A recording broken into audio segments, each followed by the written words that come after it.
So right now, America is in the middle of what I can only describe as a pretty massive 15% spike in new business creation. Oh, yeah. It's an absolute gold rush out there right now. It really is.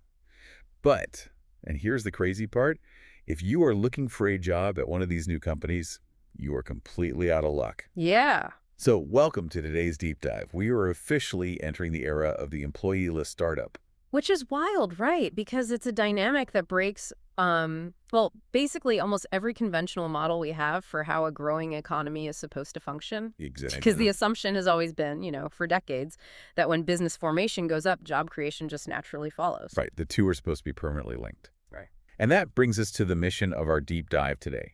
We are exploring this massive paradox in the recent economic data. Right. We have this unprecedented boom in new businesses, but it is entirely missing a historically essential ingredient, which is, new jobs. Yeah, where are the jobs? Exactly. So to figure out what is actually going on, we are looking at two highly revealing pieces of research today. Really good sources on this one. Yeah, we have a recent, highly detailed report from the Bank of America Institute, and alongside that, we're looking at a NASDAQ analysis of Census Bureau data. Right.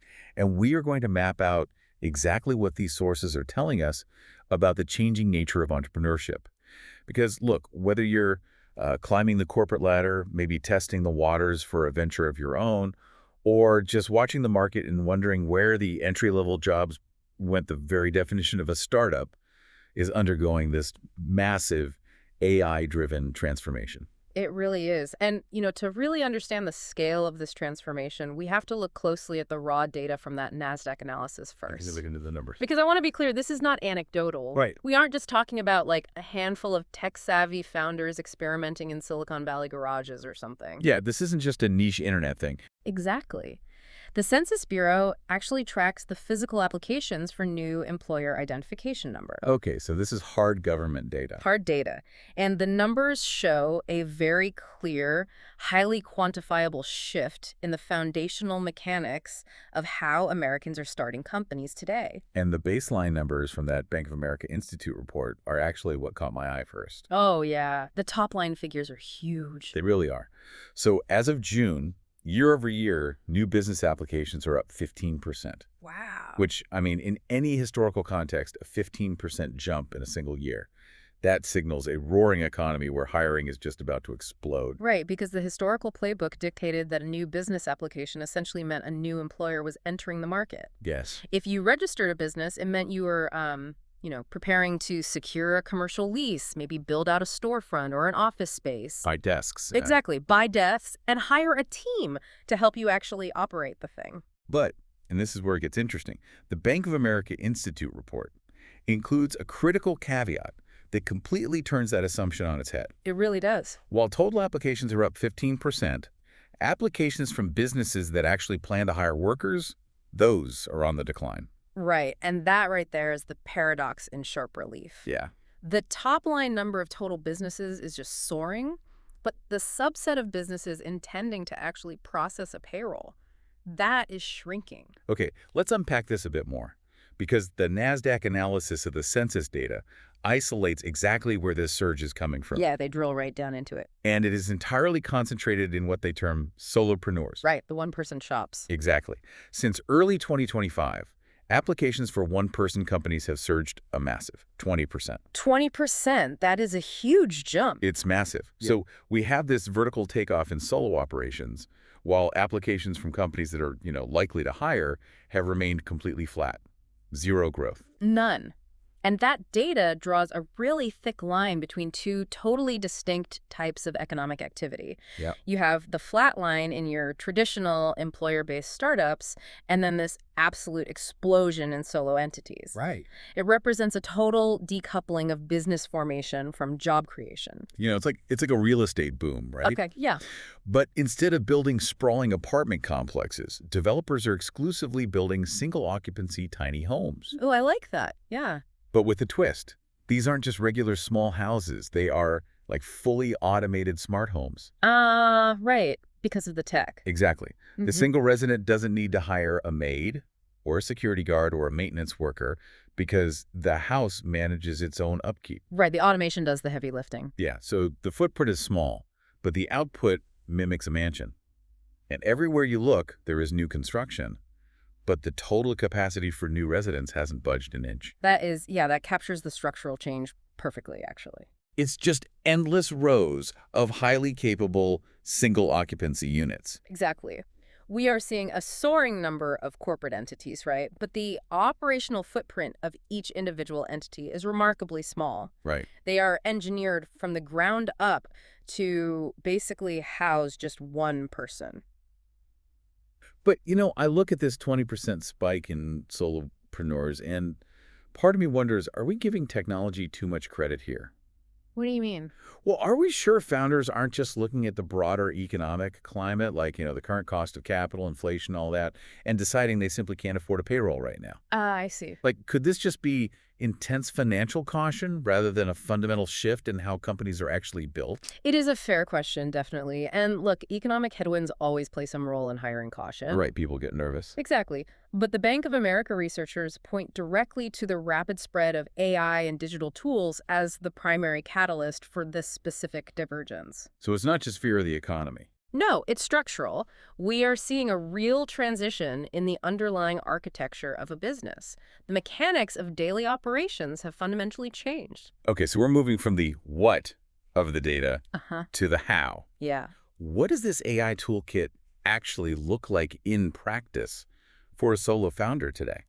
Well, think about the non-negotiable operational requirements of a business just, say, a few years ago. Okay. If you were a founder, you needed administrative support, you needed bookkeeping and marketing. You had to have... Right, you had to hire people for those roles almost immediately, because if you spent your entire week balancing ledgers and drafting newsletters, you had absolutely no time left to actually build your product or sell your service. Right, you'd just be drowning in admin work. Uh. And the cost of outsourcing those tasks to human employees used to be this huge, major barrier to entry. Exactly. But according to the Bank of America Institute, AI tools are now automating those exact tasks. Yes. The upfront need for employees basically drops because the founder can just leverage technology to handle that administrative load. And it goes way beyond just, asking a chatbot to draft an email for you. Right, it's deeper than that. Much deeper. It is about creating fully automated data pipelines. Okay, give me an example. So a solopreneur can hook up an AI agent directly to their customer relationship management software via an API. Oh, wow. Yeah. And the moment a customer buys a product, the agent analyzes the purchase, drafts a hyper-personalized follow-up campaign, and schedules it to send. Without anyone clicking a button. With zero human intervention. It sounds like AI is essentially acting as a fractional C-suite for these solo founders. Yeah, fractional C-suite. Yeah, exactly. Right. You have one human being sitting at the center of a digital board table, basically delegating tasks to different software tools. Yep. You have an AI accountant reconciling the bank feed, an AI marketing director running the email campaigns, and an AI admin scheduling all your meetings. Which perfectly explains why the headline applications, the total number of new businesses can rise 15 to 20%, while planned wages just severely lag behind. Because they don't have to pay those AI tools a salary. Right. A founder doesn't need to budget $50,000 for a junior marketing coordinator when an automated pipeline can handle the lead generation and customer segmentation for essentially pennies. But okay, let me push back on this for a second. Let's pause on the actual capability of these tools. Sure. Because an automated pipeline might be able to trigger a personalized email or, categorize a standard expense in QuickBooks. Right. But is it actually doing the rigorous, high-level work of a full-time employee? Or are we just seeing tools that make a chaotic one-person operation slightly more organized? That's the million-dollar question. Right. Like, is this technology truly replacing a seasoned accountant, or is it just drafting a basic invoice so the founder doesn't drown in paperwork? Well, the researchers are looking at that distinction very, very closely. And what do they find? The short answer from the Bank of America analysis is that right now there are, and I'm quoting here, still limited signs that AI is replacing jobs in the longer term for small businesses. Ah. Okay, so we are not talking about an army of robot employees doing the deep work of 10 human beings yet. Not yet, No. no. What the evidence suggests is that AI is just making it significantly easier to form a business. Formation. Okay. Right. It gives a single person enough operational leverage to just hang out their shingle and get off the starting block. It lowers the barrier to entry. Exactly, by removing all that initial administrative friction. But the Bank of America Institute points out that it is not yet a proven driver of broad-based, long-term small business productivity gains. So it's like it lowers the floor to get in the game, but it hasn't necessarily raised the ceiling on what one person can ultimately produce. That's a great way to put it. You can start without an admin, but it doesn't mean you are suddenly running the race at superhuman speed. That is the key distinction here. The technology prevents the founder from being completely overwhelmed by that early-stage chaos. Right. But whether that AI tool provides the deep strategic value of a highly skilled employee, the current data suggests we just aren't there yet. But here's where it gets really interesting. Okay. Because if AI isn't actually replacing deep strategic jobs yet, we have a massive math problem on our hands when we look at the macroeconomy. Oh, absolutely. Right. We have this 20% surge in solopreneurs, but zero growth in the traditional employer-based startups. Yep. So if founders aren't hiring, what happens to the job seekers? We have a whole generation of people entering the workforce right now who historically relied on small businesses and startups for entry-level experience. And that is the immediate downside highlighted in all of this research. It's scary for job seekers. It is.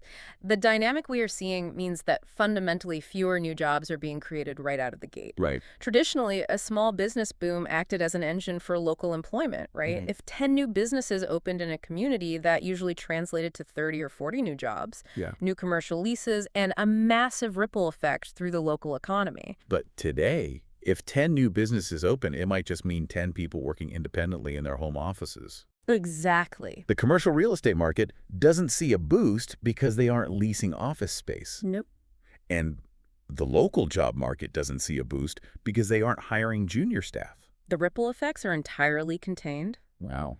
The economic footprint of those 10 businesses is isolated strictly to the individuals running them and, the software companies providing their digital tools. Which makes me really question the long-term trajectory of this whole 20% surge. In what way? Well, if AI isn't driving massive long-term productivity yet, but it is driving business formation, are we just seeing an explosion of glorified side hustles? Ah, I see what you mean. Ventures that will inevitably hit a natural ceiling. Does this mean the solopreneur boom is just a temporary phase, and these founders will eventually have to hire human beings if they want to actually scale their revenue? It's a really great question. And the Bank of America analysis explicitly states that it remains to be seen whether these businesses will hire more employees later. So they don't know yet. They don't. They are tracking small businesses that are actively boosting their spending on this technology. Okay. They are definitely buying the AI tools. But because there are limited signs of AI replacing jobs in the long term, it implies that eventually a growing business hits a wall that software alone just cannot break through. Right. At some point, you need actual human judgment. Yes. You need relationship building, you need complex problem solving, and strategic intuition. Exactly. An automated bookkeeping tool can reconcile a ledger in seconds, but it can't sit down with a client and navigate a highly nuanced negotiation. No, definitely not. You can only automate the baseline tasks before you desperately need another brain in the room to handle the complexity of scaling. So the uncertainty highlighted in the sources really revolves around the intent of these new founders. Yes, intent is everything here. Do the 20% of new solopreneurs who filed applications since early 2025 intend to stay solo forever, functioning as these sort of micro businesses? Or are they simply delaying their hiring phase? Right, because if they are just delaying it, we could see a massive wave of hiring in, say, a year or two when these lean startups finally hit their natural ceiling and suddenly need human capital to grow. That would be the optimistic view for the job market. It would. But, and this is the flip side, if their goal is simply to maintain a highly profitable one-person lifestyle business indefinitely. Just keeping it small and lean. Exactly, using AI to handle the busy work while they keep 100% of the equity. Then the traditional job creation engine of the small business sector might be permanently downsized. Wow. So the link between entrepreneurial growth and job growth would just remain broken. Permanently broken, yes. We have covered a significant amount of data from these sources today, and the implications for you listening right now are pretty profound. They really are. First, I think it's clear the AI era has undeniably lowered the barrier to entry for entrepreneurship. The digital tools available today have fueled this 20% surge in one-person businesses. It's never been easier to start. But secondly, it has created an entirely new economic reality where a boom in business growth no longer guarantees a boom in job growth. Right. The decoupling of the business entity from the human workforce is a total paradigm shift. Yeah? The technology is absorbing the foundational tasks that used to require a paycheck, which allows one individual to basically operate as an entire corporate entity. And that alters the landscape for everyone. Oh, completely. Because whether you are actively polishing your resume and looking for a job, or maybe you are trying to climb the ladder in your current role, or whether you are sitting at your kitchen table designing a startup, the baseline for what one single human being is expected to accomplish has officially shifted. Yeah, the bar is so much higher now. You are no longer just competing with the skills of other individuals, you are competing with the output of a single person backed by a fully automated digital infrastructure. The leverage available to the individual has literally never been higher, but the economic environment it creates is far more isolated and self-contained. It is. And I want to leave you with a final thought to explore on your own, kind of building on the reality of those automated single-occupancy smart homes we discussed earlier. If the current technology makes it possible for one person to run an entire business today, what happens in just a few short years when millions of these solo businesses start interacting, competing, and trading exclusively with other AI-powered solopreneurs? Oh, wow. That's a wild thought. Right. Will the future of our economy be this intricate, almost invisible web of B2B transactions, where the B stands for just one single person? Just an entire marketplace of individuals conducting highly complex commerce entirely through their automated proxies. Exactly. When the traditional startup X-ray used to show this bustling team, and now it reveals a single person operating an algorithm, we are clearly navigating some very uncharted economic waters. We definitely are. Until next time.